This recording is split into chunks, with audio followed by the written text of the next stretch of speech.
¿Qué nos dice la Fiscalía? Que ya van avanzando, poco a poco, pero van avanzando. Ya van aproximadamente 20 testigos que mandan llamar. Se confirma la verdad oculta sobre ERIKA y VIVIAN en el caso de Valeria Márquez. ¿Qué dice el artículo 19? Que son autores los que participan en la ejecución del delito. Fiscalía revela los 7 delitos y más de ERIKA y VIVIAN de la Torre por ser cómplices del deceso de Valeria Márquez. Son inocentes hasta que se demuestre lo contrario, son inocentes hasta que la Fiscalía no haga una imputación directa sobre ellas. ERIKA y VIVIAN, bajo la mira. La Fiscalía detalla 7 faltas imperdonables por el deceso de Valeria Márquez. ¿Están a punto de ser detenidas? Las autoridades no necesitan más cámaras ni más declaraciones públicas. Tiene lo esencial: una secuencia de omisiones, acciones y decisiones que, según especialistas jurídicos, encajan en figuras penales claras. Y sin embargo, ERIKA y VIVIAN siguen libres. ¿Por cuánto tiempo? Aquí no se trata de rumores.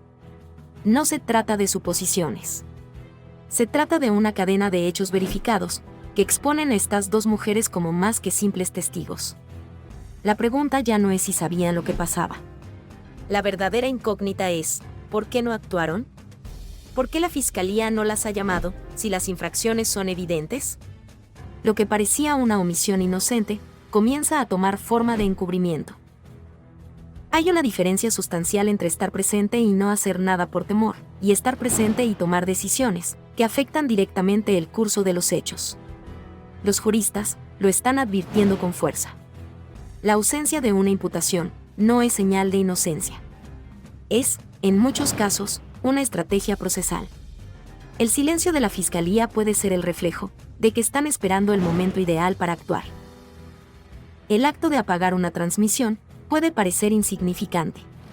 Pero si el contenido era relevante para esclarecer lo ocurrido, ese acto se convierte en una alteración del desarrollo lógico de una prueba.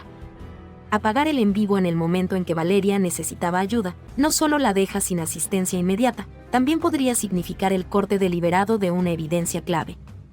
¿Fue temor o cálculo? ¿Error o estrategia?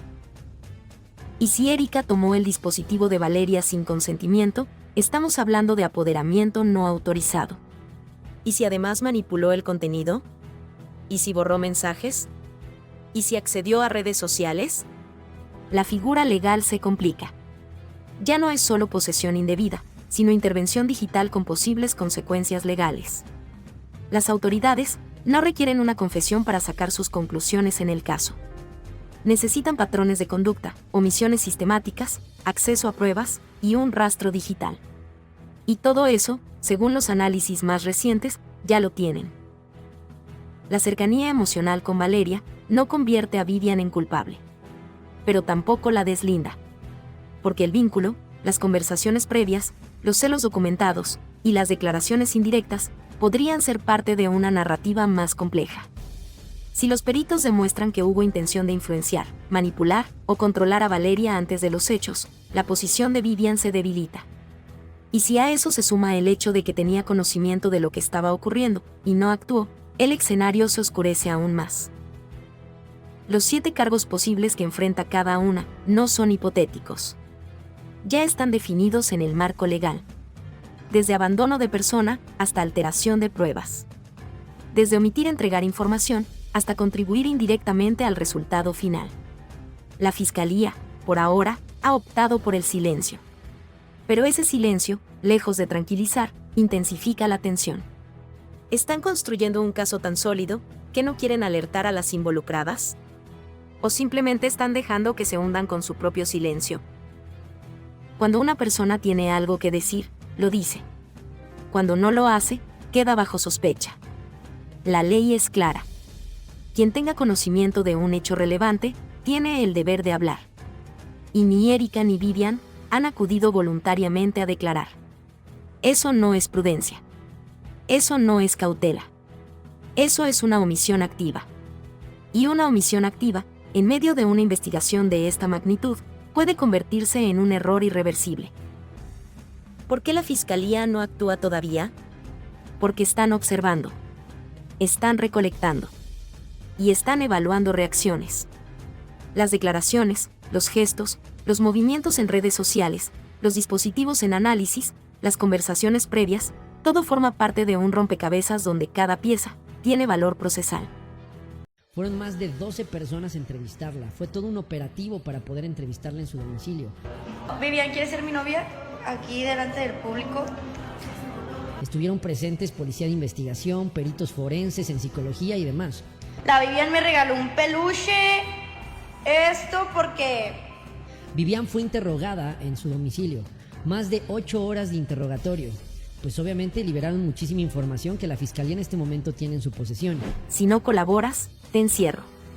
La Fiscalía arrinconó a Vivian de la Torre para que entregara la contraseña del celular de Valeria. ¿Se dio por voluntad propia o tuvieron que obligarla? Lo que parecía una diligencia de rutina se convirtió en un episodio digno de una serie de suspenso legal. El pasado 22 de mayo, la Fiscalía Mexicana irrumpió con más de 12 agentes en el domicilio de Vivian de la Torre con un solo objetivo: obtener las contraseñas del celular de Valeria Márquez, pieza clave en uno de los casos más comentados del año. Pero, ¿realmente colaboró voluntariamente? ¿O la tuvieron que amedrentar? Peritos en psicología, expertos en cibernética y agentes especializados se desplegaron para un solo objetivo: el acceso al dispositivo de Valeria. Tras 8 horas de interrogatorio, Vivian cedió. Entregó las contraseñas. Y con ello, entregó también el acceso a una serie de datos que podrían cambiar por completo el rumbo de la investigación. Los investigadores dejaron claro que negarse a colaborar sería considerado como un obstáculo legal. Y si ese celular escondía información relevante, el no entregarlo podía tener consecuencias inmediatas. Vivian, bajo una presión implacable, optó por lo que muchos considerarían una decisión estratégica, o sea, entregar las claves. El lugar donde ocurrieron los hechos tenía cámaras, pero solo de adorno. Todo era una fachada. Ninguna grabación y ningún respaldo visual. Solo quedaba el celular de Valeria. Y ese teléfono, ahora en manos de las autoridades, puede ser el testigo silencioso que revele una historia completamente diferente. Al no haber imágenes, todo depende del contenido digital. Mensajes, llamadas y redes sociales. Y es ahí donde el acceso concedido por Vivian podría convertirse en su salvación o su sentencia. Recientemente se supo que Valeria no era dueña de la estética, las cámaras no servían, y solo tras una jornada de alta presión, accedió al celular. ¿Estamos ante una verdad maquillada? ¿O simplemente ante un procedimiento desesperado por obtener resultados? Lo entregado por Vivian ha desatado una revisión forense intensiva. Y si hay algo en ese teléfono que la vincule, aunque sea indirectamente, su situación legal puede tambalearse. Los juristas han señalado que lo ocurrido con Vivian podría establecer un nuevo precedente sobre el uso de la presión psicológica como herramienta procesal. La delgada línea entre colaboración y coerción está más presente que nunca. Y en este caso, cruzarla puede redefinir el futuro de todos los involucrados. Por su parte, ERIKA, mencionada por testigos y señalada en redes, aún sigue sin declarar. Su silencio genera más tensión que cualquier testimonio. ¿Está esperando un movimiento legal? ¿O teme las implicaciones de lo que sabe? La posibilidad de que la Fiscalía esté construyendo una teoría del caso sin suficientes fundamentos comienza a inquietar a la opinión pública. ¿Qué pasará ahora con Vivian? Aunque no ha sido formalmente señalada, el acceso que entregó puede marcar su destino. Colaborar puede verse como un gesto de transparencia o como un movimiento para evitar un confinamiento inmediato. Pero, ¿y si en ese celular hay más de lo que ella anticipaba? Por estas acciones que hizo Vivian, podrían señalarla como la autora intelectual. Y la ejecución del delito era borrar los antecedentes y borrar las pruebas que se veía la ejecución de una persona. La Fiscalía puede decir, por esto, lo que vimos, por la retención, tú puedes ser la autora intelectual. Imagínate que por estos indicios ya embones dentro del artículo 19 del Código Penal, que son autores los que colaboren. ¿Sabías que a Vivian o a ERIKA les pueden dar 70 años de cárcel? No se lo esperaban. Abogado rompe el silencio y pone a ERIKA y a Vivian contra las cuerdas. ¿Les darán 70 años por el deceso de Valeria? El caso que sacude a México no necesita ficción. lo que ocurre supera cualquier libreto. ERIKA y VIVIAN de la Torre, dos nombres que hasta hace poco eran irrelevantes para el ojo público, hoy concentran la atención de un país. Merecen pasar 70 años en instalaciones de alta seguridad, por lo que muchos aún consideran simples omisiones. ¿Un gesto equivocado puede costar 7 décadas? Una transmisión en vivo apagada, un dispositivo manipulado y un silencio prolongado podría ser suficiente para justificar una sanción de 7 décadas, según lo revelado por el abogado Arturo Portillo. Bajo las leyes actuales, colaborar de forma indirecta en un evento desafortunado, alterar pruebas o simplemente callar en el momento equivocado puede equivaler a participación plena. ¿Realmente se trata de una aplicación justa de la ley? ¿O es un ejemplo más de justicia reactiva, motivada por presión social? La pista que lo complica todo es un dispositivo rosado, que habría sido utilizado por Valeria, para transmitir los minutos previos al suceso. Testimonios afirman que ERIKA fue vista con ese artefacto después del hecho. Si se confirma que ese objeto fue manipulado, borrado o escondido, la Fiscalía puede considerar que hubo obstrucción de justicia. Y eso, sumado a la omisión de auxilio, pone a ERIKA contra la pared. Pero no solo ERIKA enfrenta acusaciones indirectas. Vivian, cercana a Valeria, ha sido mencionada por su posible influencia emocional. Grabaciones y comentarios sugieren actitudes posesivas, reacciones desproporcionadas y tensiones previas. Sin embargo, para los fiscales no se necesita una confesión explícita para construir un caso. Bastan indicios acumulados para justificar una imputación. Y cuando se filtran rumores de que Vivian habría considerado salir del país, el argumento de riesgo de escape se vuelve más fuerte. Aunque fue localizada, el perjuicio en su imagen pública ya está hecho. La ley les advierte. Quien conoce un hecho, debe hablar. Sin embargo, ni ERIKA ni Vivian han declarado. El silencio, que para algunas podría ser una estrategia legal, se convierte en un boomerang. El Código Nacional de Procedimientos Penales dice, quien no declara, permite que otros construyan su historia. Y esa historia, como bien dijo el abogado Portillo, a veces no busca al culpable, sino al que puede pagar. El silencio también puede sancionar. ¿Está la Fiscalía buscando justicia o simplemente una conclusión rápida? Callar no es opción. ERIKA y Vivian deben hablar, deben presentarse, deben romper el círculo del silencio. Cada día que pasa sin una declaración pública, fortalece la teoría de la acusación. Aún no están imputadas formalmente, pero tampoco están libres. La cuerda floja en la que caminan puede romperse en cualquier instante. Toda la verdad sobre este caso se encuentra en las pequeñas acciones. Se puede sancionar a alguien por no actuar. ERIKA y Vivian han sido juzgadas por miles, sin derecho a defensa. Sus nombres están en todas partes, pero su voz, en ninguna. La muy amiga Vivian, que ya está en Paraguay y que ya ha estado subiendo incluso hasta TikToks. O sea, es increíble. Vivian de la Torre se fuga de México por el caso de Valeria Márquez. ¿Es verdad o no es verdad? ¿Por qué no la habían citado? ¿Por qué la Fiscalía no citó? Una serie de cuestionamientos que se salen de todo protocolo de actuación por parte de la Fiscalía. Por todo. No, la Vivian, que ahorita me va a mandar algo. Ya sabía, güey, ya sabía. Se confirman las sospechas. Vivian de la Torre huyó de México, por su implicación en el deceso de Valeria Márquez. ¿Fue temor o complicidad lo que la llevó a salir del país? No te imaginas la turbulencia que ha desatado el caso Valeria Márquez, tras la misteriosa desaparición de Vivian de la Torre. Lo que parecía un asunto confuso ahora se vuelve cada vez más turbio, y la opinión pública se encuentra al borde del colapso. ¿Acaso Vivian huyó del país para evadir la justicia? ¿O sus motivos esconden algo más oscuro y complicado? Lo cierto es que las pistas empiezan a confirmar que la verdad está más cerca de lo que muchos creen. ¿Cómo explicar la desaparición repentina de Vivian de la Torre? Esta pregunta se ha convertido en el epicentro de un intenso debate moral y legal que ha dividido a las redes sociales y los pasillos judiciales.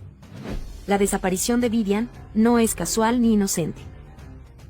¿Por qué nadie ha interrogado a Vivian?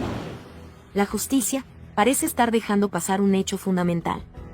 Ni Vivian ni ERIKA han sido llamadas a declarar oficialmente, a pesar de estar en contacto directo con Valeria, el día de su última aparición. El Código Penal establece claramente que cualquier persona que presencie o tenga conocimiento de un hecho irregular tiene la obligación de reportarlo. No es una opción, es un mandato legal. Sin embargo, la ausencia de acción es desconcertante y plantea serias dudas. Se ha sabido que hubo un distanciamiento previo entre Valeria y Vivian. En uno de ellos, fechado el 7 de abril, Valeria afirmaba lo siguiente: la Vivi ya no quiere ser mi amiga. Me dijo que no le hablara.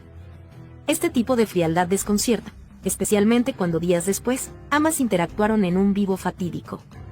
¿Fue acaso una reconciliación fingida? ¿O había intenciones ocultas detrás de esa aparente amistad? Esta contradicción abre la puerta a muchas preguntas. El rastro de Vivian desaparece y su cuenta se transforma. Testigos en redes sociales aseguran que, tras el suceso, Vivian modificó su nombre de usuario en TikTok y comenzó a publicar contenido desde una ubicación diferente. Se presume que huyó a Paraguay o a otro país latinoamericano, aunque esto aún no ha sido confirmado oficialmente. Lo que sí está claro es que nadie ha vuelto a verla desde entonces. Su silencio no parece una medida de protección, sino una huida. ¿Qué significa esto para el caso? ¿Será que Vivian está evitando enfrentar las consecuencias? ¿Qué sabía Vivian que no quiso revelar? La omisión se convierte en una forma silenciosa de complicidad. Si Vivian fue testigo a distancia, tenía la obligación legal de acudir a la fiscalía y declarar, pero no lo hizo. Si fue ella quien animó a Valeria a quedarse en el local, con frases como, no te vayas, quiero ver tu cara, entonces su implicación es mucho más directa de lo que se pensaba. Si Vivian sabía que Valeria estaba en riesgo y no alertó a las autoridades, está incurriendo en una infracción legal severa. Sin embargo, la justicia parece dormida ante estos hechos. ¿Por qué los responsables no enfrentan cargos? Para poder encontrar pues primero los responsables y el móvil de por qué fue esta situación. Y ella agarró y le disparó, le dio 3 balazos, entonces el repartidor volteó y la vio y el muchacho ya ni cerró la mochila ni sacó nada, se salió corriendo, de hecho se iba a caer el muchacho y no se alcanzó a caer. Revela que testigo ocular confirma que fue ERIKA la que desvivió a Valeria Márquez con artefacto, y no fue el repartidor. En esto yo volteé a ver a esta Valeria y vi cuando esta otra muchacha sacó una pequeña y le disparó la pistola y le disparó con la mano derecha. No fue el repartidor, sino la mujer. Se confirma toda la verdad sobre ERIKA. Surge un nuevo testigo, que derrumba la versión oficial del caso Valeria Márquez. Un testigo clave acaba de poner en jaque la narrativa oficial sobre el deceso de Valeria Márquez. Y lo que dijo lo cambia todo. No fue el repartidor, fue ERIKA. Sí, su colaboradora más cercana, aquella que estuvo con ella hasta el último segundo. Así lo asegura una testigo ocular, que presenció el desafortunado instante en el que se interrumpió la vida de Valeria.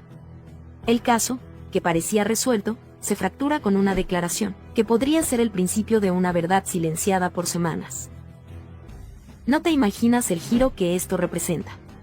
¿Es esta testigo la pieza que faltaba para entender por qué el salón se convirtió en el escenario de un hecho tan devastador? ¿Por qué desde el principio se desvió la atención hacia un supuesto repartidor que, según nuevas versiones, solo fue un espectador más? Según el testimonio, todo era calma en el salón. Valeria estaba sentada, en confianza, junto a ERIKA. Nadie sospechaba nada.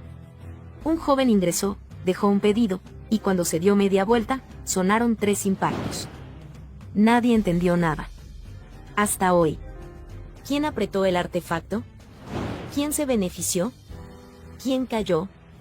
El testimonio, aunque protegido por razones de seguridad, es claro. ERIKA estaba demasiado cerca del lugar, del momento y del poder de decisión. Su silencio posterior solo complica las sospechas. Un perito en ciberseguridad ya había advertido que las grabaciones del salón jamás se aseguraron. El vaso de Valeria, un peluche, e incluso el celular desde el cual se habría transmitido contenido digital tras el acontecimiento, todo quedó sin peritaje. ¿Por qué? No creerás lo que se filtró. En su celular, un mensaje sin enviarlo cambia todo. Me cansé de fingir. Quiero mi vida de vuelta. ¿Era una confesión? ¿Una advertencia? ¿Una petición de ayuda? ¿Sabía Valeria que estaba atrapada en una red de control, manipulación o traición? ¿Intentaba hablar y la silenciaron? ERIKA creció a la sombra del éxito de Valeria. Su exposición no era la misma, su llegada a las redes era limitada. Pero tras la partida de Valeria, su nombre comenzó a sonar. ¿Casualidad? ¿Oportunismo? ¿O traición? Después del suceso, la cuenta de Valeria fue usada para realizar transmisiones en vivo, con más de 200.000 espectadores. Alguien capitalizó su imagen. ¿Quién tiene acceso? ¿Quién mueve los hilos detrás de esa pantalla? ¿Y por qué no se ha revelado? Los dispositivos nunca fueron asegurados. Y los datos, ignorados. El celular sigue en el centro de esta tormenta. Las manos que lo tocaron, antes y después del hecho, no han sido investigadas. ¿Es descuido o encubrimiento? La testigo tem por su seguridad. Pero su versión podría cambiarlo todo. Y no es una sospecha sin fundamento. Sus palabras coinciden con lo que muchos pensaban. ¿Está lista la Fiscalía para escuchar esta verdad? ¿O la ignorarán como tantas otras voces? Pues estimamos que es más de 1,5 toneladas. Fiscalía catean nuevamente el salón de belleza de Valeria Márquez y encuentran escondido lo peor. Sustancias ilícitas por toneladas. Está trabajando el Gabinete de Seguridad en coordinación con la Fiscalía. Estos trabajos son coordinados, tenemos una mesa de inteligencia permanente con la Secretaría de la Defensa Nacional, con la Secretaría de Marina. Hay una investigación, se está trabajando. De empresaria en aprietos, a ficha clave de una red de blanqueo de dinero. Cateo al salón de belleza de Valeria Márquez, revela el manejo de sustancias ilícitas. La madrugada en Zapopan fue testigo de un operativo que cambia radicalmente todo lo que se creía saber sobre Valeria Márquez. La Fiscalía General decidió actuar con rapidez y contundencia. 6 unidades tácticas irrumpieron en el conocido salón de belleza que, hasta ahora, era solo un símbolo de éxito y glamour. Sin embargo, lo que se descubrió dentro impacta en la percepción pública y abre interrogantes sobre la verdadera naturaleza de este negocio. ¿Estamos ante una mujer inocente o una pieza clave de una estructura mucho más compleja? No te imaginas lo que se revela tras un espejo móvil, donde una habitación secreta y herméticamente sellada resguardaba toneladas de sustancias ilícitas, cuidadosamente empacadas. Esta escena da un giro inesperado. ¿Un centro de estética convertido en un centro logístico para la distribución de sustancias nocivas? Este hallazgo contundente confirma la verdad que pocos esperaban y que pone en jaque cualquier versión previa sobre el deceso de Valeria. Además de las sustancias, el cateo desveló documentos y cuentas bancarias fantasmas que evidencian un entramado financiero sofisticado. Entre los artículos cotidianos del salón, se encontraron archivos con transferencias bancarias por más de 8.4 millones de pesos, provenientes de cuentas sospechosas, sustentadas en promociones y servicios ficticios. La estructura se presentaba como un negocio legítimo, pero detrás de la fachada estaba una red para blanquear capital, con uso de microempresas y servicios de lujo. ¿Podría Valeria haber sido consciente de esta operación, o fue arrastrada sin saberlo? Valeria atravesaba una situación financiera severa antes de todo esto. Cancelaciones de contratos con marcas, deudas acumuladas y proveedores impagados marcaron un declive evidente. Fue en ese momento cuando un empresario, aparentemente interesado en ayudar, apareció, ofreciendo inversiones y regalos. Pero esa mano amiga resultó ser un operador financiero vinculado a una conocida organización de poder. Se descubre así una trampa que convirtió a Valeria en la cara visible de un esquema para blanquear recursos ilícitos mediante cursos, ventas y servicios que parecían legales en papel, pero su origen era oscuro. Cuando intentó salir de esta telaraña, la situación se volvió más siniestra. Se filtraron mensajes encontrados en su correo electrónico, uno en particular con un borrador que decía: "Estoy harta de fingir. Quiero mi vida de vuelta". 2 días después, Valeria partió de este mundo. Se encontraron también evidencias de autos sospechosos con vidrios polarizados, cerca de su residencia, y citas canceladas de manera misteriosa. ¿Fue silenciada por intentar escapar? Esta es la razón por la que el caso adquiere una dimensión mucho más oscura y compleja. La Fiscalía no se detuvo ahí. En apenas pocas semanas, se detectaron 28 negocios con patrones similares.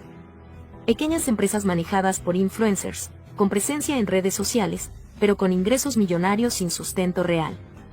Cafeterías, barberías y estudios de maquillaje. Todos aparentemente exitosos, pero detrás se escondían operaciones irregulares. ¿Cuántos más negocios se ocultan detrás de fachadas similares? La perito Nasli Borrero Vázquez, experta en ciberseguridad, llega a esclarecer en torno a la TikToker Valeria Márquez. Desde el primer momento del caso pudimos analizar que, bueno, yo vi el video totalmente y se evidencia muchas inconsistencias.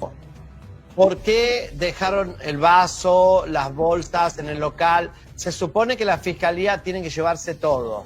No se tomó en cuenta para hacer pericias el vaso, como tú lo dices, las bolsas plásticas, ¿ya? Y todo lo que, hasta el propio muñeco que ella recibió, que ese peluche. La Vivian me regaló un peluche, esto porque ella sabe lo que me gusta. Se desata la indignación. Peritos en el caso de Valeria Márquez señalan una serie de errores imperdonables que cambia toda la investigación. Lo que parecía un caso aislado, ahora se convierte en un símbolo de negligencia institucional. La realidad que salió a la luz pone en jaque a las autoridades y deja una pregunta inevitable flotando en el aire. ¿Por qué se ignoró tanto? ¿Qué intereses hay detrás de este silencio? Desde el primer momento, la escena del suceso fue manipulada, alterada o simplemente ignorada. El salón de belleza donde ocurrió todo no fue debidamente resguardado. No se preservaron los objetos clave.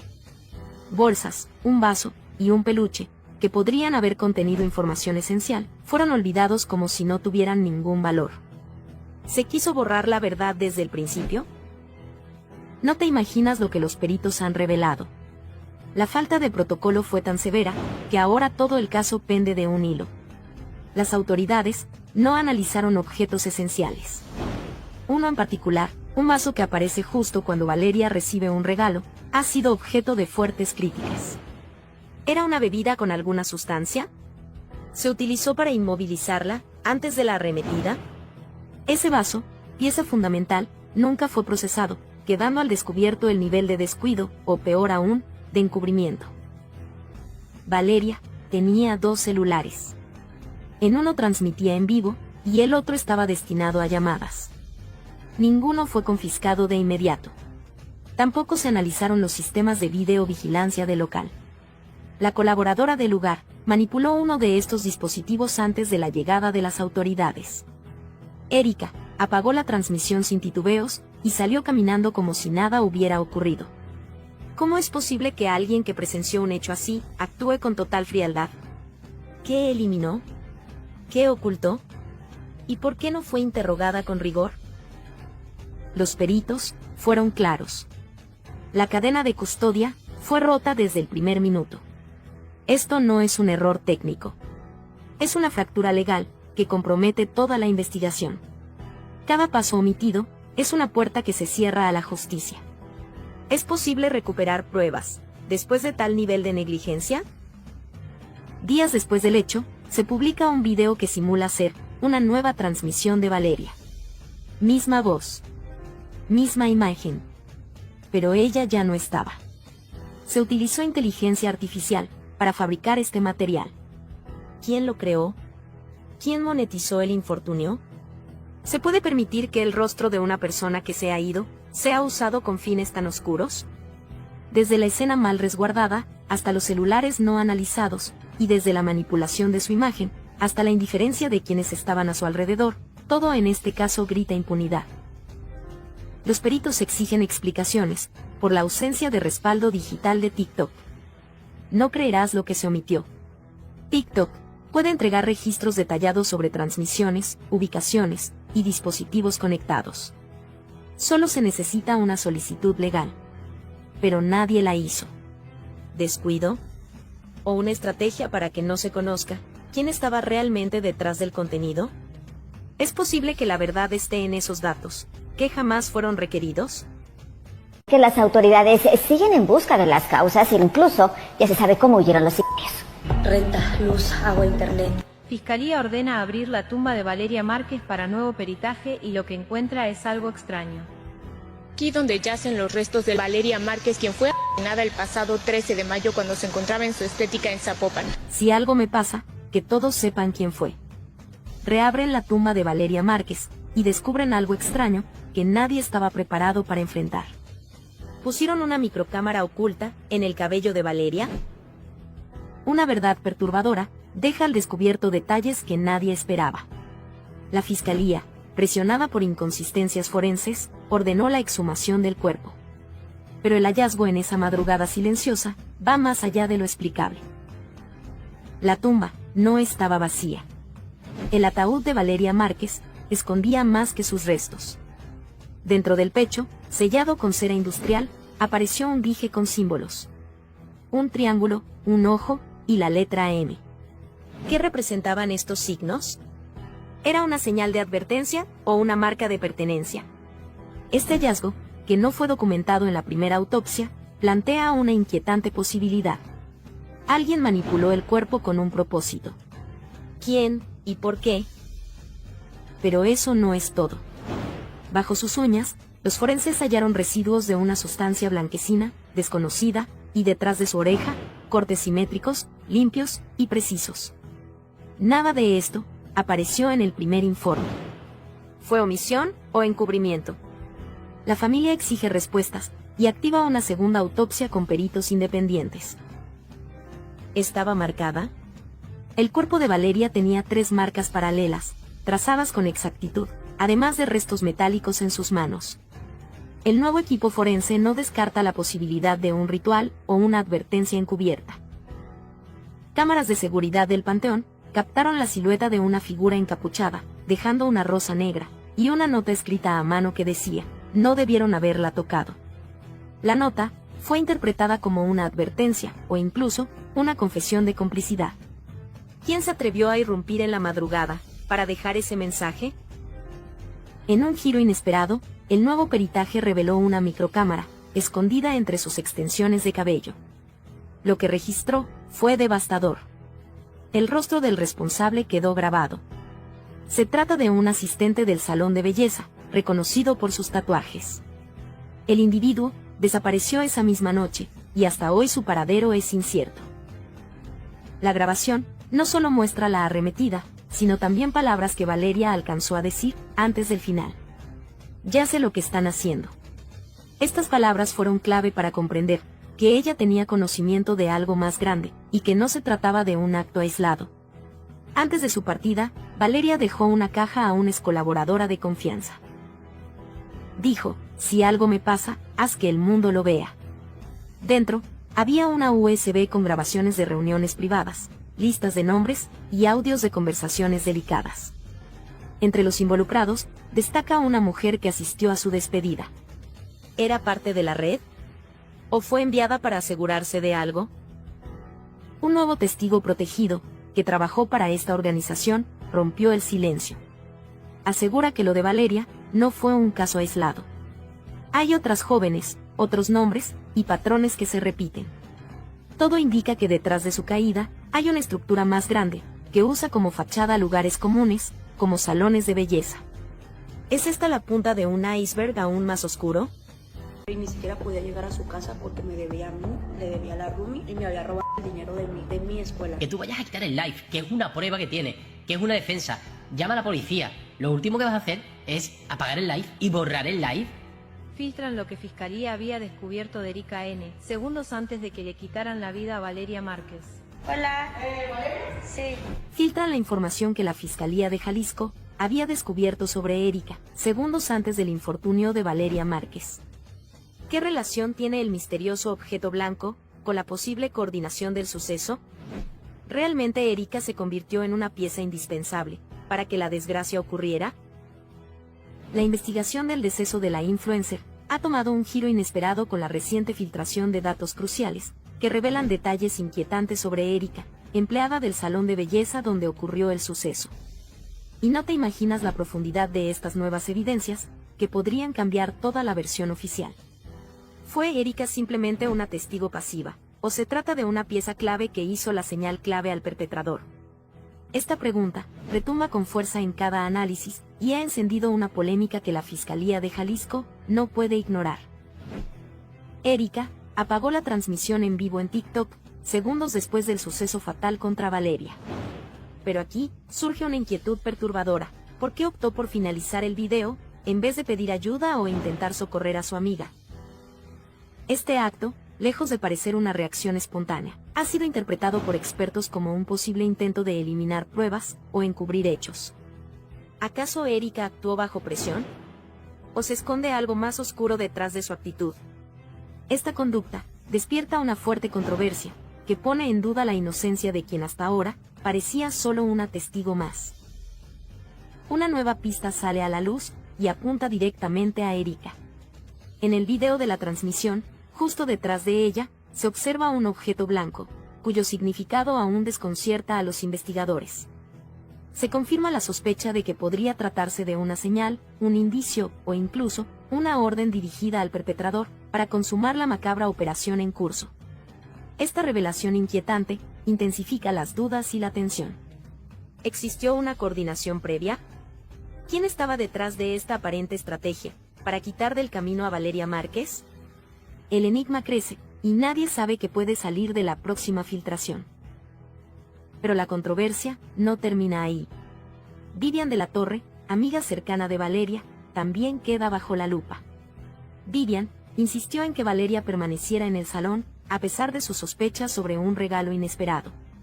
¿Fue esta insistencia una muestra de apoyo o una manipulación para mantener a Valeria en el lugar donde ocurriría el suceso fatal?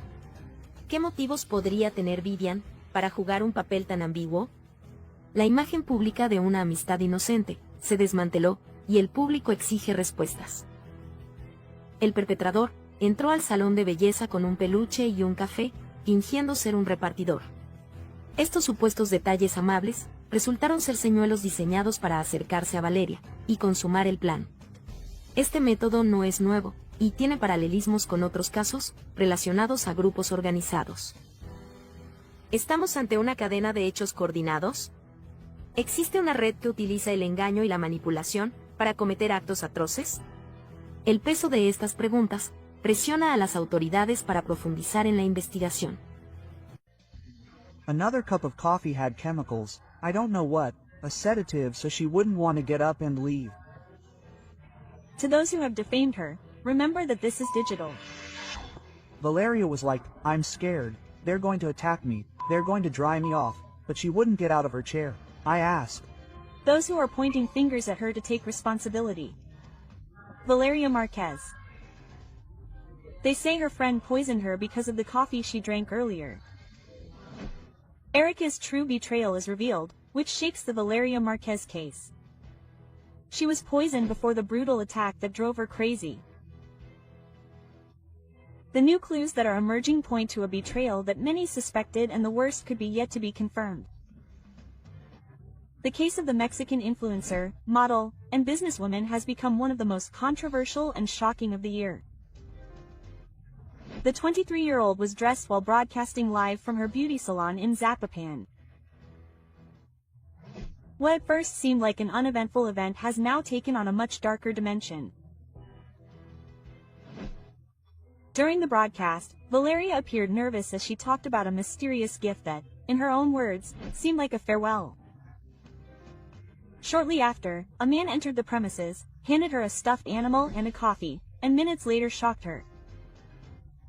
But what was revealed later was even more chilling. ERIKA, Valeria's employee and friend, was present at all times. She was the one who interrupted the broadcast, who approached after the impact, and who now finds herself at the center of the storm. New theories indicate that Valeria may have been poisoned before being hit. The coffee. ERIKA's closeness was a premeditated act. Although there is no conclusive evidence, the pieces are beginning to fit together in a disturbing way. With a low profile, ERIKA had been working alongside Valeria for months. Their relationship seemed cordial, even close. However, doubts are emerging. Why did she interrupt the broadcast just when she was supposed to continue recording to record evidence? Why is her testimony contradictory? Was she aware of what was going to happen, Was she covering for someone? This is the reason why many on social media and even experts warn that the case points to a possible act of internal betrayal, and the worst thing is that it always comes from those closest to her. After the media uproar, the Jalisco State Prosecutor's Office declared the case a priority. Toxicological analysis, review of C5 cameras, conflicting testimonies. Everything indicates that the event could have more layers than initially thought. But here comes the crucial question.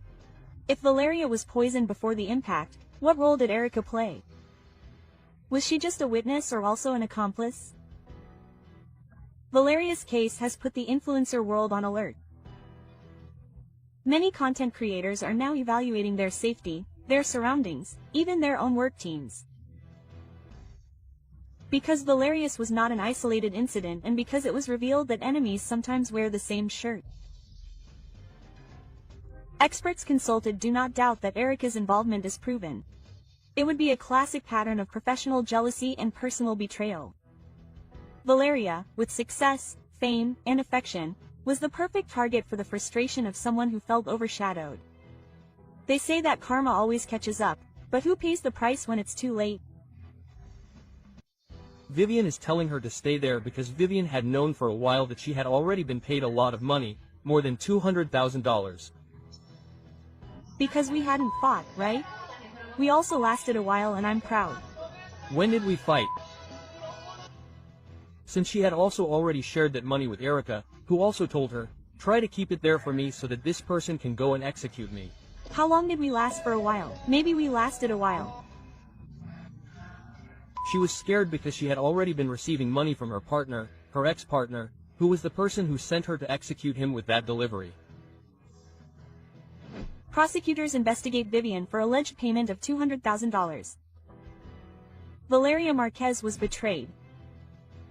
What seemed like an isolated misfortune has taken a completely unexpected turn. The prosecution has revealed key developments. New investigations confirm that Vivian was allegedly paid to be an accomplice in Valeria Márquez's sad departure. This revelation changes everything we thought we knew about the case. You can't imagine the degree of impact this new information has generated. Vivian, who was presented as a close friend of Valeria, is now at the center of the storm. Was Valeria's trust her final judgment? How far does loyalty go when money comes into play? Authorities indicate that the payment received by Vivian came directly from Francisco Alvarez Olorio, Valeria's ex-partner, and who is now also being investigated for his alleged intellectual participation. The key evidence that is causing outrage was leaked on social media. It involves a compromising conversation between Vivian and ERIKA, an employee at Valeria's beauty salon. In one of the fragments, Vivian writes, "Everything has to go well. You don't know the punishment you're also going to get if it doesn't go as planned." ERIKA, in an apparent state of alert, responds, "I'm afraid if they do something to me too." Vivian insists, she won't do anything to you. Just make sure you're not next to Vale when they arrive. Turn off your phone when they arrive. These words have generated a flood of reactions, leading to the question, was every second of what happened that night planned? A new voice has joined the case. The friend of Valeria's supposed new love in the Dominican Republic. In a viral video, he claims that Francisco Alvarez couldn't stand being rejected by Valeria and that he was informed by Vivian about the influencer's plans to move and marry her new partner. It was for love that she lost her life, he declared. She left everything for him. Vivian notified Francisco of her whereabouts and facilitated everything. Was Vivian then a bridge to misfortune? Was she an active part of a plan to prevent Valeria from escaping from the past? These are the questions that flood the networks today. The so-called Junior is once again making headlines. Known for having had a relationship with Valeria, has leaked that he kept an obsessive eye on her, even after the separation. Testimonies indicate that he did not accept that Valeria tried to rebuild her life and that he even followed her to her beauty salon. How far could his obsession go? According to information from the C5 system, The perpetrator fled on a motorcycle with the support of an accomplice in a white vehicle. The routes used were planned to avoid capture. The license plates are already under analysis. Everything indicates a professional operation. Who else knew? Did Vivian participate only with information or also in the logistics? Vivian's silence, which deactivated her accounts, has been interpreted as a sign of guilt. Why hide if there is no reason to do so? New investigations by the prosecution reveal that Vivian was allegedly paid $200,000 to be an accomplice in Valeria Márquez's sad departure. They say that her friend poisoned her because she drank coffee earlier. She did not want Valeria to be seen that way. New unexpected twist. The prosecution is going to after friends of the influencer. She decided to stop the broadcast with a single intention. Lawyer leaks new findings in the Valeria Márquez case. The facts: ERIKA was the last person visible on camera, evidently in a state of shock. New clues in the Valeria Márquez case put her friends in the sights of the prosecution. You can't imagine what has been discovered in the last few hours. A new finding revealed by ERIKA's lawyer, one of the friends who was with Valeria the day of the event, unleashes a chain of reactions, indignation and new questions. The prosecution has reportedly already initiated new lines of investigation, and everything indicates that the influencer's closest circle may not be as innocent as they appeared. Lawyer Jasmine Camillo, ERIKA's legal representative, who was the last person to be with Valeria, broke her silence. In recent statements, the lawyer described as false the accusations linking her client to the unfortunate event, assuring that a media persecution has been unleashed that puts Valeria at risk. Her integrity. ERIKA claims that her relationship with Valeria was purely professional. According to her version, she was at the beauty salon performing duties as an employee, and her reaction to turning off the live broadcast was due to shock, not to cover up. However, social media users question why her first reaction was not to call 911, why she appeared so calm in the face of such a devastating event. It has been confirmed that ERIKA had previously seen the delivery man who approached Valeria with the alleged gift. She even warned Valeria to receive it directly. Why then was a sketch of the suspect not made? The lawyer denies that her client was summoned for that purpose, alleging misinformation. One of the most controversial moments was the appearance of a flower arrangement with the word "sorry" at the entrance of Valeria's business. It was captured by the media while a delivery man was making the delivery. Was this another encrypted message? An attempt to close a cycle or distract the investigation? The truth is that the prosecution has already taken it as evidence. The perpetrator escaped in a motorcycle and had an accomplice in a white vehicle. The escape routes were different, seeking to confuse the authorities. Thanks to the C5 monitoring, the authorities would have already identified the license plates of the vehicles involved. Vivian and ERIKA knew more. While ERIKA's lawyer insists on her innocence, social networks are filled with theories. Users claim that there were strange messages, gestures and attitudes on the part of both friends before, during and after the event. It was Vivian who wanted Valeria to stay at all costs. Why so much interest in her receiving that gift?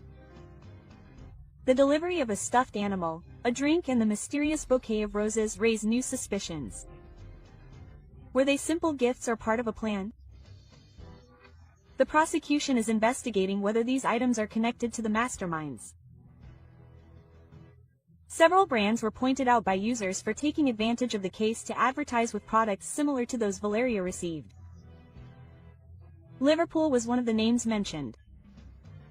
We are facing a commercial exploitation of a misfortune. At only 23 years old, Valeria founded her own beauty salon. While some argue that it was all thanks to savings and family support, others question the origin of her resources. It is because it was prepaid. Was that level of investment possible just with her income as a content creator? She herself explained it in a broadcast: savings, a loan from her father and a lot of discipline. European media have already echoed the case. The video has gone viral, and now not only is justice being demanded in Mexico, but the scandal has crossed borders. Will the prosecution be able to act to meet public pressure? The lawyer leaked new findings in the Valeria Márquez case, and with it opens up a range of questions. Were her friends really on her side? Who gave the final order? And that this boy is now free. The prosecution says that he is free and that they saw him leave on the motorcycle. Now, how are they going to identify him? How is this going to be? It's not just that they get out and execute you? Because part of the modus operandi is to escape, right? The TikToker and the mystery from her friends. Modus operandi begins with the choice of target. The target can generally be because a boss tells them that this person is going to be the target. Experts arrive to analyze Valeria Márquez's case step by step. Suspicions are confirmed. The other side of the expert report is revealed. In Valeria Márquez's case, who sent the sinister gift? An uncomfortable truth that shatters the narrative built from day one. Valeria Márquez's case was not a random event, it was not a mistake. It was premeditated and has a name and surname, with close accomplices and a plan that was kept hidden until today. You won't believe the details that the expert report has uncovered. How is it possible that no one has noticed the obvious? The entire country is talking about Valeria again. The networks are on fire, the international media asks questions, and in the midst of the scandal, a group of friends remains silent. During a live broadcast, Valeria received what would be her last gift. A package, a messenger, and a tense smile. In seconds, everything changed, but now with the leaked expert report, it is confirmed that it was not a coincidence, it was a strategy. The perpetrator had full knowledge of the target. He verbally confirmed his identity before acting. How did he obtain that information? Who prepared it in such detail? Experts agree that this was an intimate revenge. And in this type of event there is something stronger, the message. It was a symbolic act, a warning that went beyond Valeria. Who was really intended to scare? Minutes before the event, Vivian, one of the friends present, left a phrase that resonates today: "I want to see your face." In another context, it would seem like a common gesture, but after the event, that comment becomes a strong message. Was it a simple joke or a sign of what was to come? Users on social media have rescued fragments of the video where strange behavior, evasive glances, and uncomfortable silences are evident. Was Vivian simply a spectator, or did she know what was going to happen? You can't imagine what has been discovered in the analysis of the companion's behavior. Social media is bringing to light recordings that until now seemed irrelevant, but when you look back, everything fits together. Was Vivian just a friend or part of the plan? Expert Hugo Javier, with years of experience in these types of events, has been clear. This case shows all the signs of something planned. According to his analysis, the perpetrator did not act under pressure or improvise. He was prepared, trained, and knew exactly what to do. The forensic analysis also indicates that Valeria was the subject of prior surveillance. Cameras captured her days before expressing fear, paranoia, feeling that something was wrong. And yet no one acted. And this raises the question, why didn't she leave? Why didn't she protect herself? Because someone, perhaps those same people close to her, convinced her to stay. An increasingly strong theory suggests that everything was planned to happen live. The live broadcast was no coincidence. It was a public warning, a settling of scores with viewers. Who orchestrated it, and what message did they want to send? Was it an ex? An unpaid debt, or a betrayal? Unforgivable? The pattern is clear. Choosing someone visible, waiting for the moment with the highest audience, and acting. Valeria's case could be one of the most studied in recent years, but the most important thing is still missing: justice.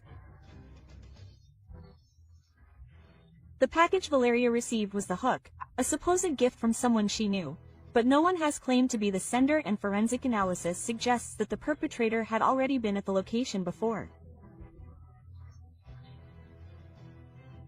Was it a rehearsal? Was he checking logistical details?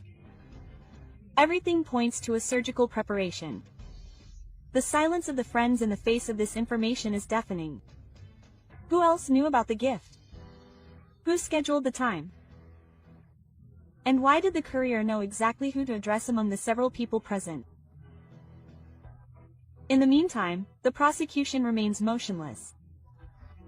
No arrests, no new statements, no press conferences, just silence. A silence that many interpret as complicity. Is there someone powerful behind the case? Someone pulling strings to prevent everything from being discovered? This is the reason why the case has generated so much media interest.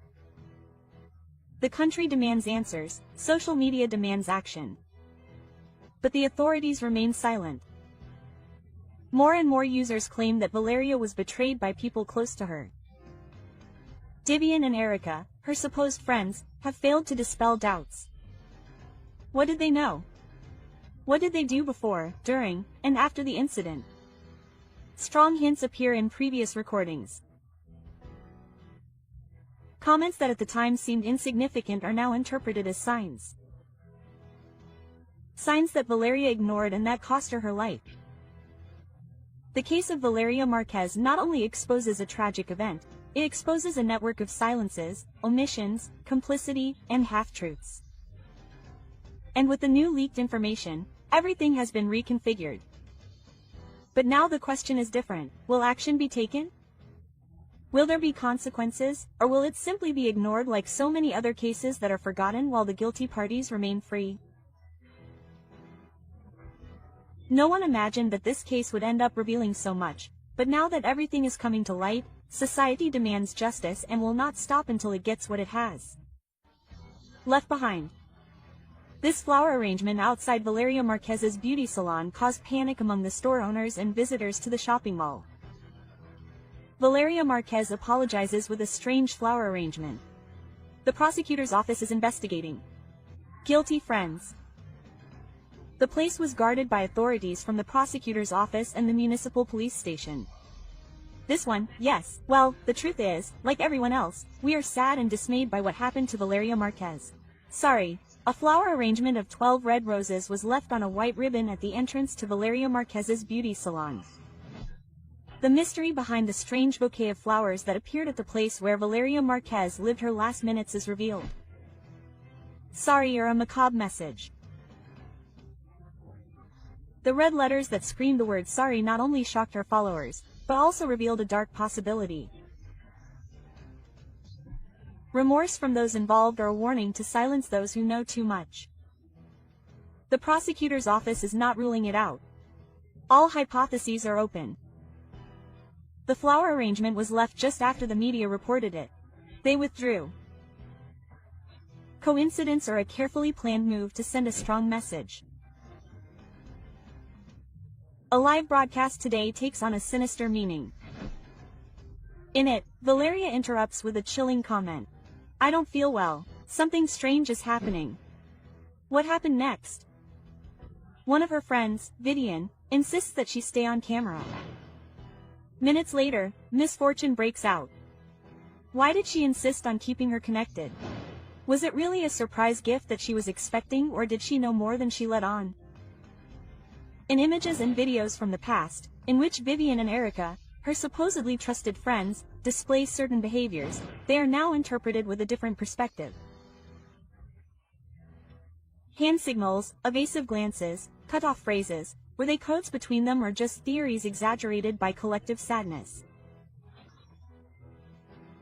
However, the fact that Vivian has not appeared before the prosecutor's office, while Eric did so voluntarily, has set off alarms on social media. The flowers placed in front of the beauty salon, among candles and messages of love, could have several readings. Some see it as an act of guilt on the part of the author, others as a hidden warning. This can happen to those who talk too much. The authorities are investigating him as a key piece in this sinister puzzle. The flowers were fresh, recently placed and perfectly aligned. Who would go to that trouble if not someone with clear intentions? There is more than one betrayal behind his case. He was the object of personal persecution, of a betrayal within his most intimate circle. ERIKA collaborated by detailing the appearance of the delivery man who entered the place. She mentions details such as his complexion, clothing and even his body language. But Vivian, the one who promoted the live broadcast and who asked Valeria to stay connected, has not appeared. Guilt, legal advice or fear that her version will collapse in front of the prosecutors. In the meantime, indignation grows. The people cry out for justice and want to know, was it really a stranger who carried out the plan? Or was someone close to them the mastermind behind this heartbreaking event? Previous videos reveal disturbing behaviors. It is observed how the supposed friends reacted strangely to Valeria's comments.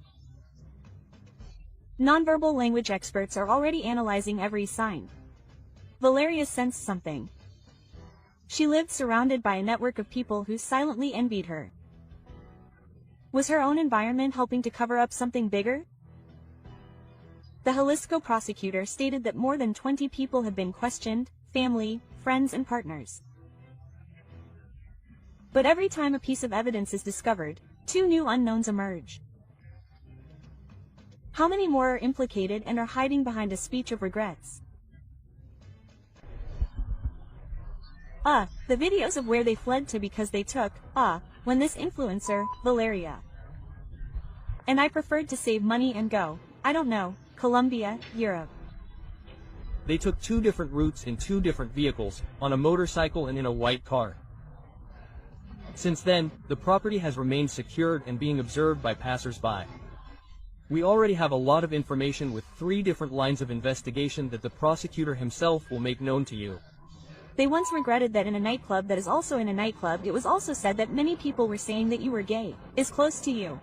All the information about where they fled, how they got around, everything was provided through the C5. In other words, the cameras are working and working properly.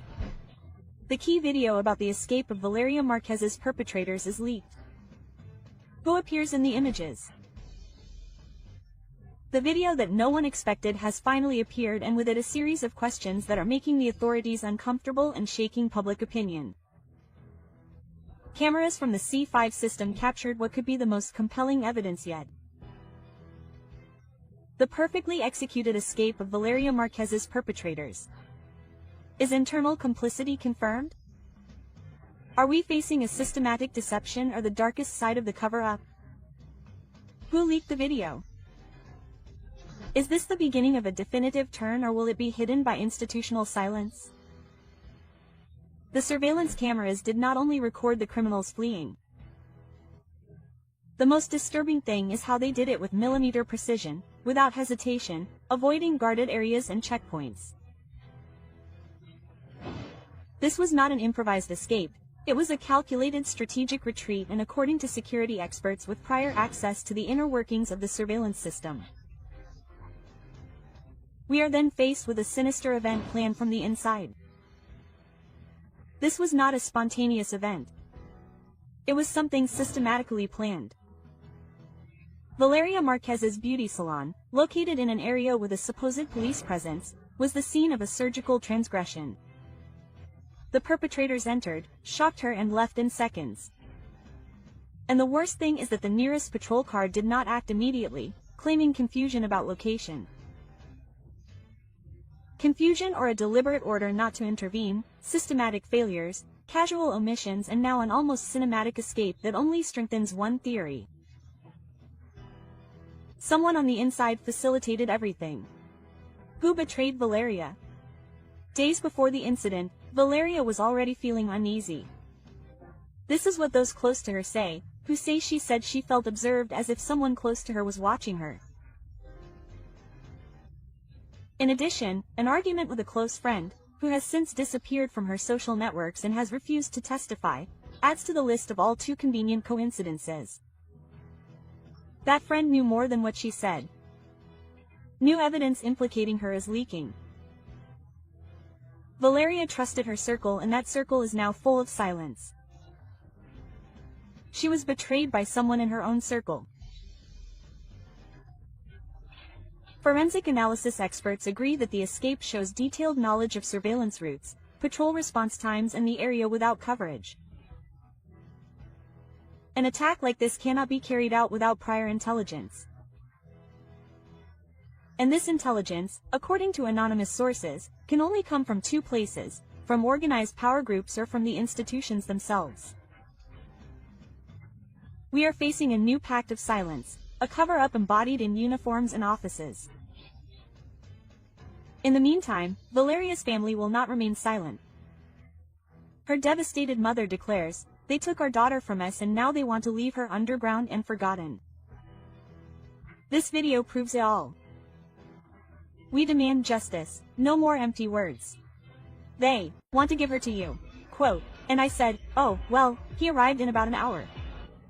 I don't know if it was the prosecutor's office or the criminals themselves, but there are photographs and they already said, "Oh, no, it's better if I wait for her to arrive because it's very expensive." I don't even know if they've seen it already, but the cameras in ERIKA's business are disconnected. And ERIKA calls me and says, "Hey, baby, they're bringing you something and I don't know what." Quote, "The truth is leaking." Who removed the video cameras before Valeria Márquez's misfortune? While the country demands answers, a new mystery changes everything. Why did the cameras disappear from the salon where influencer Valeria Márquez was left breathless? For days, the media has repeated the same images.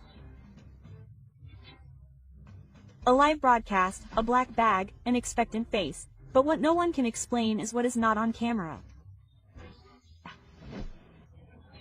The event was partial, fragmented, and incomplete.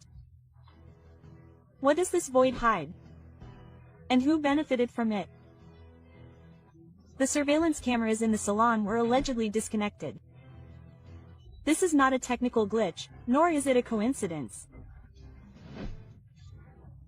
Leaked photographs of the scene on social media show empty stands, hanging cables, and the exact space where the devices that could have revealed everything should have been. Who removed them? Why are there no images of the exact moment of impact? And what role do the women play? Who was with Valeria at the time? Was the scene manipulated? If the cameras were removed with the intention of eliminating evidence, we are facing a case that could be classified as cover-up, a criminal offense that involves directly protecting those responsible or manipulating key evidence. ERIKA's beauty salon, where everything happened, went from being a commonplace to becoming the scene of an event that divided the country. But the absence of images poses a greater dilemma. If it was not the prosecution who removed them, then who removed them? Before, after, on someone's orders, out of fear, obedience, or complicity. In the last seconds of Valeria's life, her face does not show terror. Her small eyes, her restrained expression, her calm face. Why? Image analysis experts have pointed out that her expression does not correspond to someone who perceives imminent danger. She did not expect it. And perhaps that is the most terrifying thing. Everything indicates that Valeria was expecting something good. Who made her believe it was a gift? ERIKA mentions a black bag brought by a delivery man. It has been said that the object that hit her could have been hidden there. It was a common delivery or a carefully planned trap. And then another suspicion arises. Why did Valeria mute the audio of her broadcast? Did she know who was sending her that gift? Was she trying to protect someone, or was it part of a routine that should not be recorded? The silence surrounding the minutes before the impact is not only that of the broadcast, it is also that of those who were there. It is that of the cameras that disappeared. It is that of an investigation that is not moving forward. From the very beginning, the behavior of the companions generated controversy. They turn off the broadcast, do not secure the scene, and do not call for help immediately. Experts have said that there is no perfect reaction to a tragedy, but the pattern of subsequent behavior, lack of cooperation, and especially the elimination of evidence can raise legitimate suspicions. The Jalisco prosecutor's office has been accused of slowness. Information has been leaked, but not search warrants. Results are promised, but no progress is made. How deep is the fear? Who does this silence protect? Social media cries out for justice, and in the meantime, each day that goes by without answers allows evidence to be erased, those responsible to be held accountable, and outrage to grow. In the conversation prior to the incident, Valeria mentions that someone had something dear to her. Even then, there is a moment when she doubts. Why didn't she stop? Why didn't she wait to check a glass door, a motorcycle, a delivery, and a social environment in which any object, any gesture, and any mistake can cost someone's life? If the companions knew about the risks and if the environment was known for its security risks, why were minimal preventive measures not taken? The coincidences with other events in Zapopan, that same day and at the same time, add to the tension. Another case, another person, another public figure. And the prosecution insists that there is no connection. The law is clear. If someone facilitated the act, they are also responsible. And in this case, communications are key. ERIKA and VIVIAN's cell phones could contain the evidence that connects everything, but without a federal warrant, the authorities cannot access them. Why hasn't one been issued? Who is arresting her? In other high-profile cases, telephone conversations have been decisive. In this one, they could be the only real clue that can still be rescued, and yet no action is taken. Evidence is leaked, but the legal process does not move forward. Why? An isolated case or a chain of power? What happened in that room does not seem to be a random event. The elimination of the cameras, the preparation of the environment, the lack of reaction, and the uninterrupted communications all suggest a level of planning that goes beyond coincidence. And if someone planned this, who is behind it? Was it revenge, a settling of scores, or a warning? The connection between Valeria and powerful figures, the insistence on classifying her case as isolated, and the coincidence with other events make it impossible to ignore the possibility of a larger structure. A pattern was uncovered, but it remains to be seen who designed it. The absence of cameras is not just a technical omission, it is a crucial piece of the puzzle. And the question is no longer what happened, but why do they not want us to know? Who pulled the cameras before the impact? Why? And what other truths are being silenced? Tensions are mounting. The country is demanding answers. And you, who have come this far, must be asking yourself, who is manipulating this story? And what will be the price for the truth to come to light? Oh, let him wait for me, the Bible says, because he wants to see my face. Because the impact is how to see it, and this happened live on TikTok. Strong theories, evidence, and videos are spreading on the internet. Valeria Márquez's two friends had everything to do with it. Vivia couldn't stand that her daddy stayed with Valeria. Trusting is good, but not trusting is better. They were going to lift me up. Okay, take good care of your friendships. Tomorrow I'll bridge you.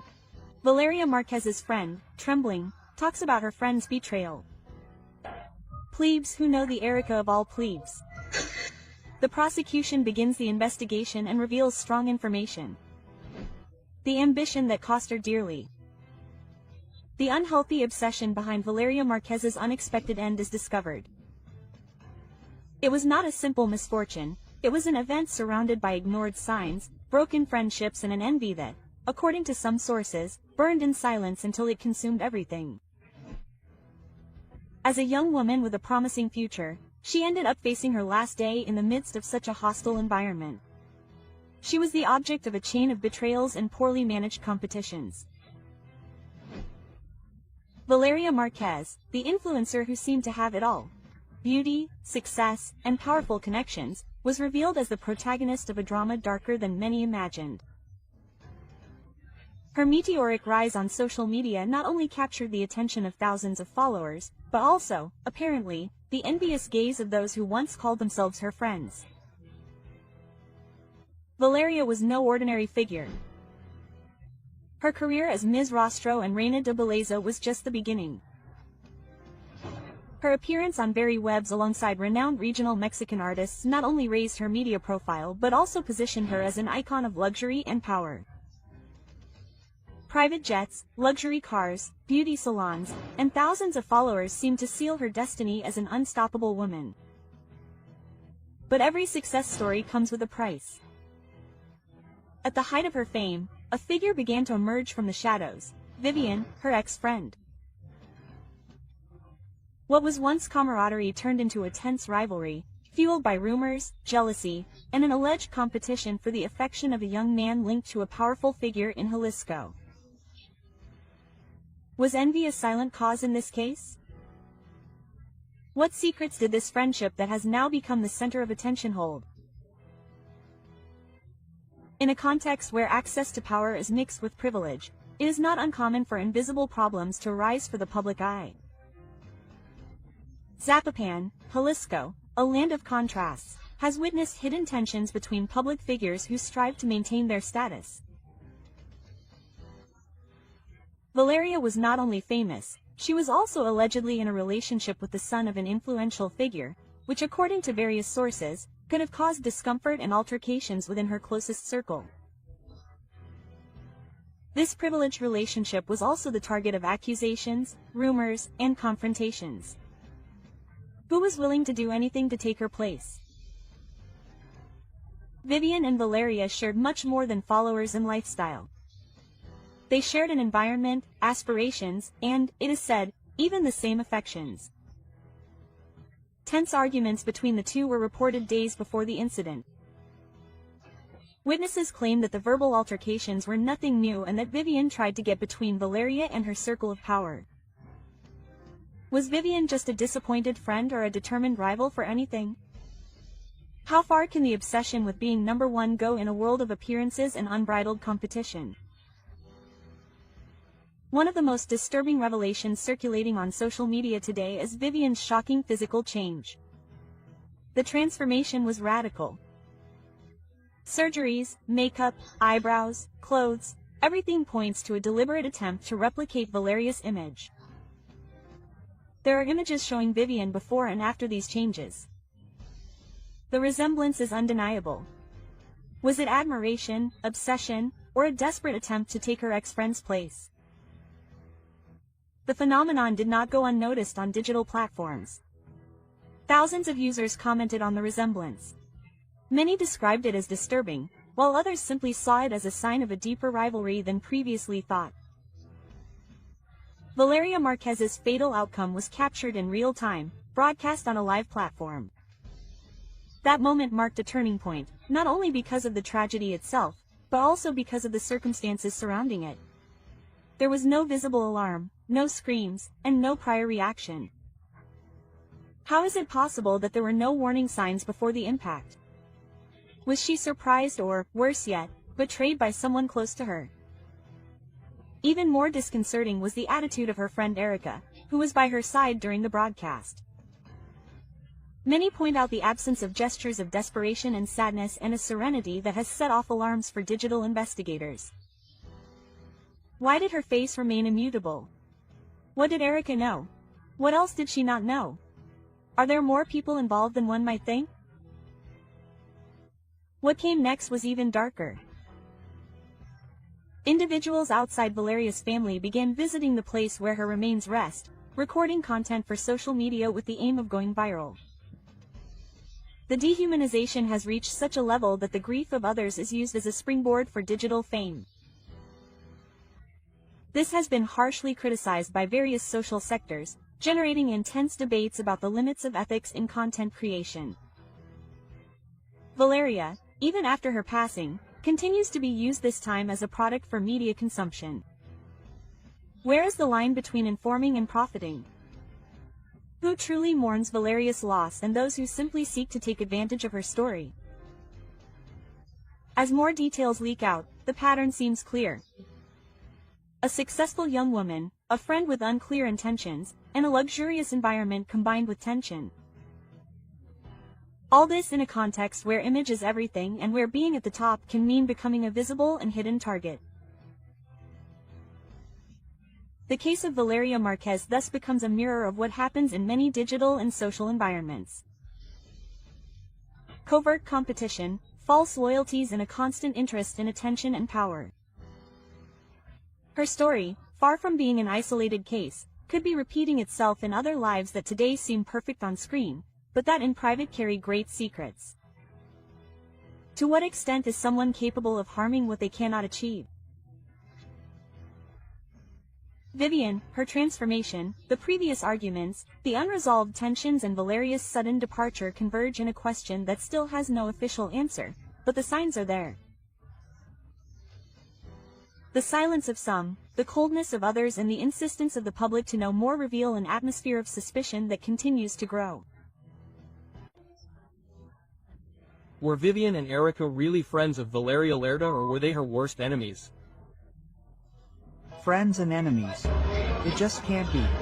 She was already focused on the fact that a guy had come on a motorcycle to bring her a gift and said he wasn't going to give it to her because it was too expensive. If he was a delivery man, yes. He looked like a delivery man or a bodyguard. No, a delivery man. Hey, delivery man, delivery man. The friends were talking on the live. Oh, let me wait, Vivian says, because she wants to see my face. She arrives with the Starbucks. She moves the doll, which was a teddy bear, a pig, I don't remember, pink.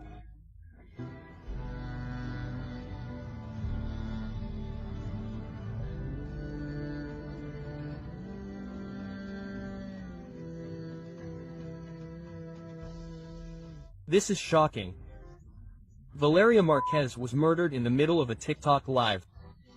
Man, I'm already intrigued by who really sent that to me. The orchestrated betrayal is discovered. They sent her to be deleted out of envy. Who handed Valeria over? The compelling information that reveals the hidden truth is leaked. What few imagined is coming to light, and the details are not only shocking, they are also disturbing. A 23-year-old young woman, a rising influencer, a full life and a promising future, all cut short in a matter of minutes. The question now resonates with everyone. Was she the target of a random attack, or was it someone she trusted? What is discovered changes everything, because behind her friends' smiles could be the darkest shadow, and behind her death a meticulously laid out plan. No one expected this. The entire country has been shocked by the brutal event that marked the end of Valeria Márquez, a young woman who was living her best personal and professional moment. Her death, filmed live during a TikTok broadcast, was as shocking as it was precise. But what is most worrying is not the event itself, but the circumstances surrounding it. Coincidence? Or did someone know exactly when and where to find her? Vivian de la Torre and ERIKA Hernandez were there with Valeria when it all happened. Coincidence, or were they part of something much more sinister? Vivian insisted that she remain in the living room while ERIK interrupted the broadcast without showing any visible reaction to the horror. Why? These two women are at the center of a news storm that continues to grow.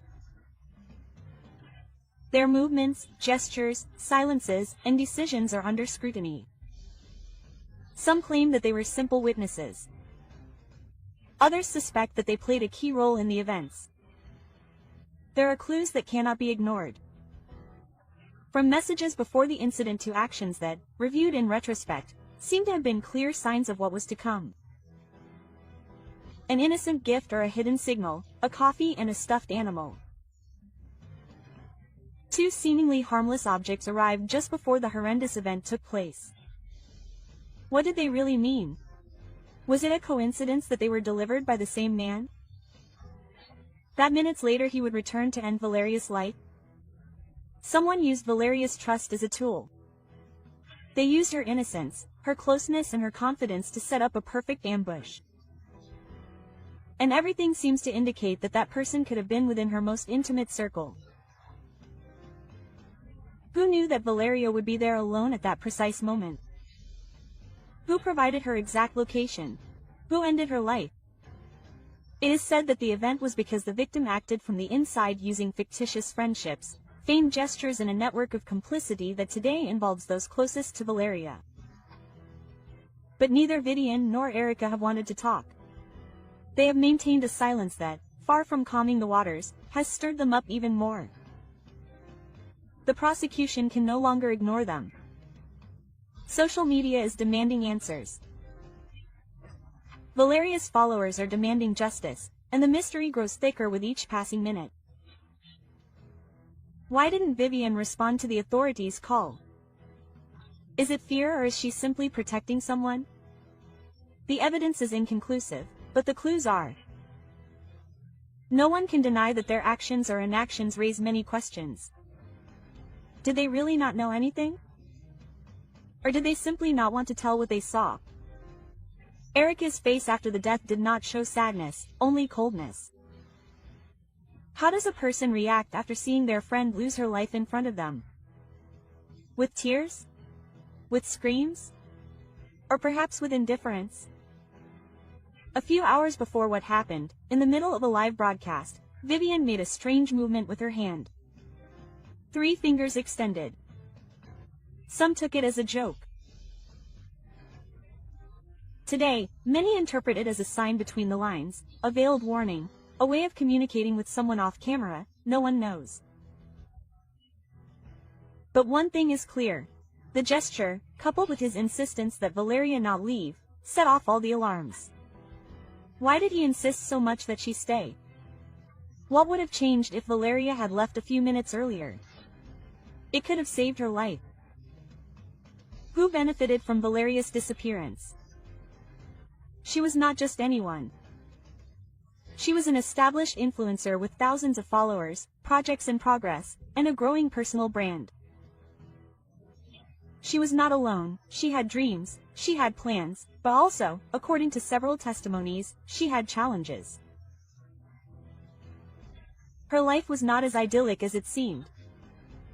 There were rumors of rivalries, jealousy, and conflicting interests.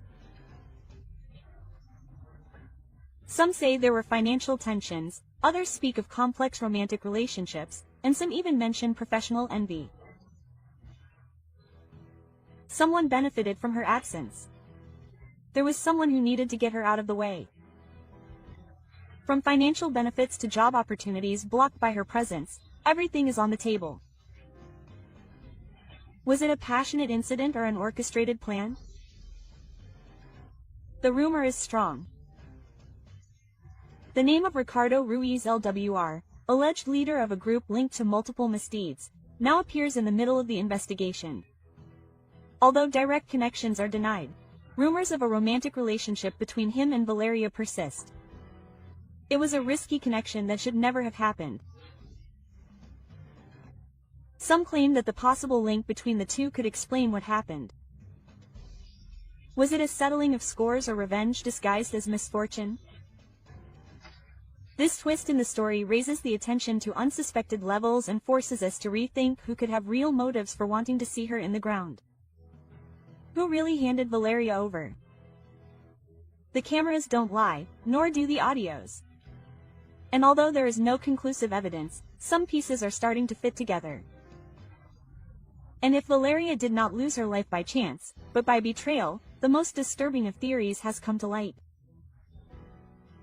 The friendship was a facade. The affection, a well-presented lie. Affection, a cold and calculated strategy to take her straight to the wrong place at the worst possible time.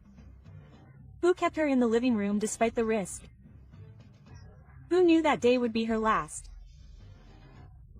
Behind the screens, behind the smiles and hugs, a fatal trap was being prepared, and Valeria, oblivious to everything, walked straight towards it. This case cannot be forgotten. It is a reflection of what happens in the streets, in homes, and on social media. It is a mirror of the country. She has already used trust as a tool and a system that must respond to cries for help that were silenced by her death. Valeria not only left millions of followers with their hearts weighed down, she left us all wondering. What else had to have happened for this to happen in front of everyone? Her voice, her image and her last look at the camera. Everything will be recorded forever as proof that something went wrong and that someone must be held accountable. Vivian de la Torre is not just a close figure, she is a central piece. She began conversations with Valeria hours before the event. He sent her the package, asked her not to leave, and then left the room just before it all began. Private messages, screenshots, and anonymous statements point to constant monitoring of her movements. They speak of a manipulated relationship, an artificial environment, a life unknowingly monitored. What truths do her social networks hide? What lies behind her shared photos and supportive comments after the horrendous event? Her silence is interpreted as a defense, but also as a tacit confession, because sometimes not speaking says more than 1,000 words. Vivian has tried to defend herself. She says that she only wanted to give a gift, that she did not know what was going to happen, that she had nothing to do with what happened, but the contradictions are starting to emerge and the prosecution can no longer ignore it.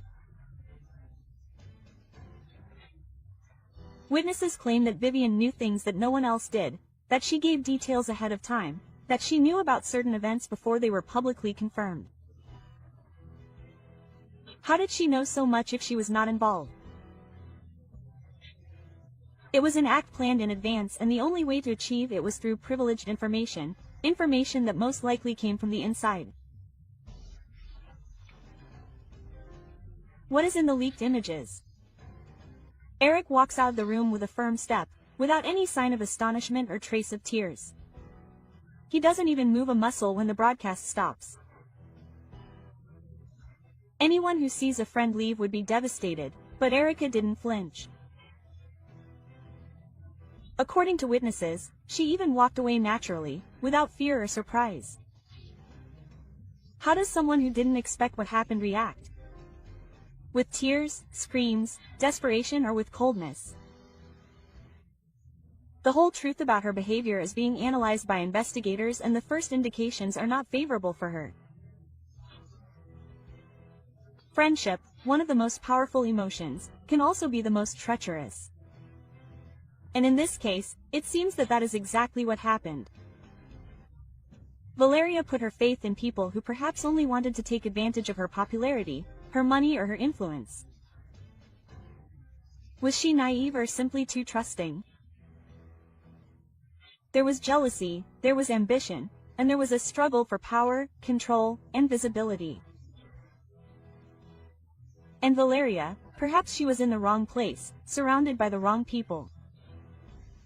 This cannot go unpunished. It is a warning, a reminder of how social media, fame, and success can become a highly valuable currency and a target for resentment and revenge. Remember that you are on the Remorse channel. Watch this video, which is much better. I'm sure you'll love it. Don't hesitate to subscribe and like this video. We also invite you to explore our other videos so you can always stay up to date on what's happening in the world of entertainment.